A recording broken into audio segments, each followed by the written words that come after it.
आपदामपहर्तारं दातारं सर्वसंपदां लोकाभिरामं श्रीरामं भूयो भूयो नमाम्यहम्।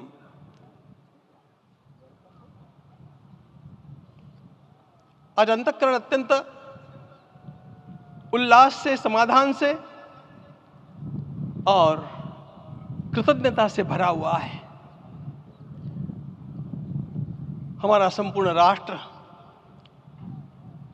और पूरा विश्व भी आज भगवान श्री राम की प्रतिष्ठा से आलोकित होने का पर्व आरंभ हो चुका है।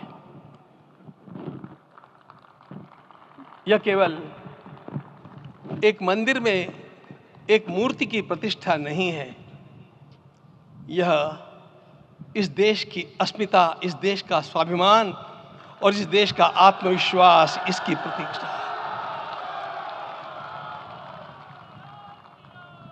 500 वर्षों की प्रतीक्षा के पश्चात यह संभव हो सका। इसके जो अनेक कारण हैं उनके ऊपर तो आलोक हमारे सारे सम्माननीय अभ्यागत डालेंगे ही। मैं केवल एक काम के लिए यहां पर खड़ा हूं, छोटा सा काम।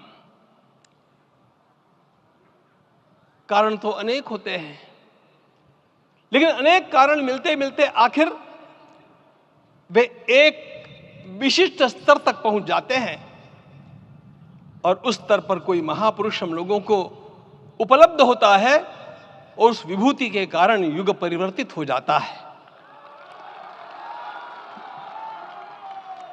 इस प्रकार का परिवर्तन लाने के लिए अपने जीवन को साधना पड़ता है और इस प्रकार जीवन साधने वाले हमारे इस देश की परंपरा के अनेक महान रत्नों में आज हम लोगों को समय की आवश्यकता, युग की आवश्यकता, सनातन के अंतःकरण की आवश्यकता के रूप में हमारे सम्माननीय प्रधानमंत्री जी प्राप्त हुए हैं।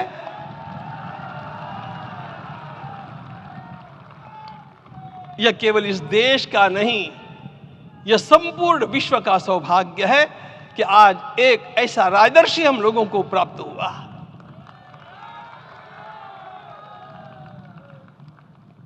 आपके मंगल हाथों से आज प्रतिष्ठा होने की बात थी, वह स्वाभाविक भी था, वो होना ही था मित्रों।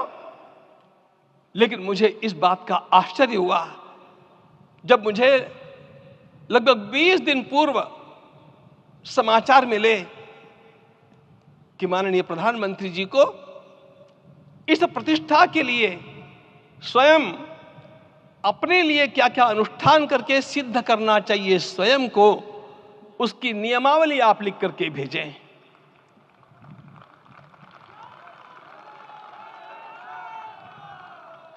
जिस प्रकार का हमारे देश का राजनीतिक माहौल है, कोई भी आकर के किसी भी समय कुछ भी कर्म करके चला जाता है, वो उद्घाटन हो चाहे पौधारोपण हो चाहे कुछ भी हो, लेकिन उसके लिए मैं अपने को सिद्ध करूं, इस प्रकार की भावना कहां होती है? यदि किसी ने पूछा तो मैं कहूंगा कि यहां होती है। भगवान श्री राम की प्रतिष्ठा करनी है। भारतीय जीवनादर्शों के सर्वोच्च आदर्श भगवान श्री राम है और इन समस्त जीवनादर्शों की प्रतिष्ठा करने के समान ही यहां की प्रतिष्ठा रही है। इसलिए एक महान विभूति को ऐसे लगा कि मैं अपने को भी साधूं। मैं कर्मणा मनसा वाचा, कर्म से, मन से और वाणी से अपने को उसके लिए शुद्ध बनाऊं, सिद्ध बनाऊं, और उसका मार्ग तप ही है। भगवद गीता ने कहा, यज्ञ दान तप कर्म न त्याज्यम कार्यमेव तत्। तप से ही विशेष परिशुद्धि होती है। आज मुझे आपको बतलाने समय अंतःकरण गदगद होने की अनुभूति हो रही है। मैंने तो कहा था, हम लोगों ने महापुरुषों से परामर्श करके लिखा था, आपको केवल 3 दिन का उपवास करना है। आपने 11 दिन का संपूर्ण उपोषण किया। हमने 11 दिन एक भुक्त रहने के लिए कहा था, उन्होंने अन्न का ही त्याग कर दिया। महाभारत में कहा गया है अनशन यह सबसे बड़ा तप है, अनशन। और उसको उनके जीवन में साकार होते हुए मैंने केवल देखा नहीं, मैं थोड़ा तार्किक हूं। आपकी परम पूजनीय माता जी से मिलकर के मैंने उसको रिकन्फर्म भी किया था कि आपका ये अभ्यास 40 वर्षों का है। ऐसा तपस्वी कोई राष्ट्रीय नेता प्राप्त होना यह सामान्य बात नहीं है। वे इन दिनों में हमने कहा था कि आपको विदेश प्रवास नहीं करना चाहिए, क्योंकि सांसर्गिक दोष भी आते हैं। विदेश प्रवास टाल दिया सांसर्गिक देशों के इस दोषों के संभावना के कारण, लेकिन दिव्य देशों का प्रवास ऐसा किया। नासिक से आरंभ किया, गुरुवायूर गए, श्रीरंगम गए, रामेश्वरम गए। इन सारे स्थानों पर जाकर के वहां के परमाणुओं को लेकर के और पूरी भारत माता के हर कोनों में जाकर के मानो वे निमंत्रण दे रहे थे कि आइए दिव्य आत्माओं, अयोध्या पधारिए और हमारे राष्ट्र को महान बनाने के लिए आशीर्वाद दीजिए।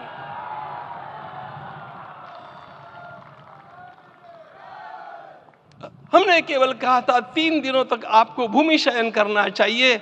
11 दिनों से आप भूमि शयन कर रहे हैं। इस कड़कड़ाती ठंड में इस प्रकार का शयन करना,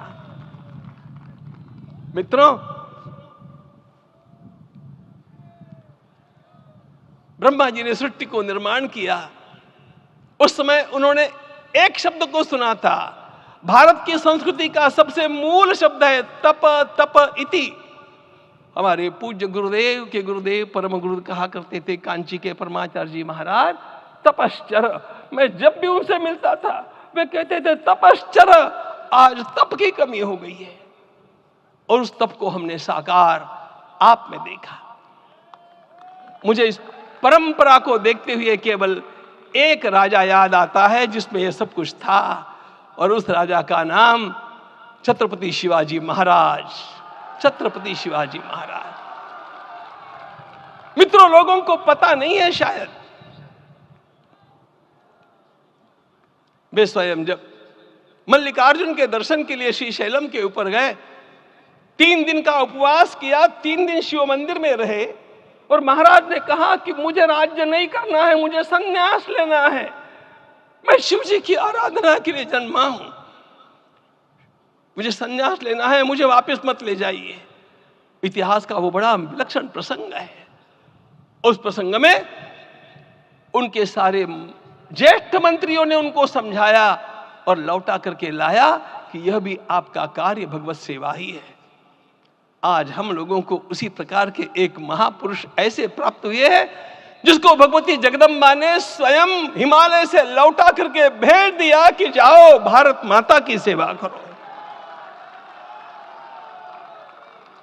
तुम्हें भारत माता की सेवा करनी है। मैं अपने को कभी श्रद्धा रखने के बारे में भावुक नहीं पाता हूं, लेकिन कुछ स्थान ऐसे होते हैं जहां पर आदर के साथ अपना मस्तक अपने आप झुक जाता है। ऐसा एक स्थान हम लोगों को उच्च पदस्थ इस राजर्षि ने जब दिखाया तो मुझे छत्रपति शिवाजी महाराज के गुरु समर्थ रामदास स्वामी महाराज की याद आ गई। उन्होंने शिवाजी का वर्णन किया, निश्चयाचा महामेरु, निश्चयाचा महामेरु, बहुत जनासी आधारु, अखंड स्थितिता निर्धारु, श्रीमंत योगी, श्रीमंत योगी, श्रीमंत योगी। हम लोगों को आज एक श्रीमंत योगी प्राप्त हुआ।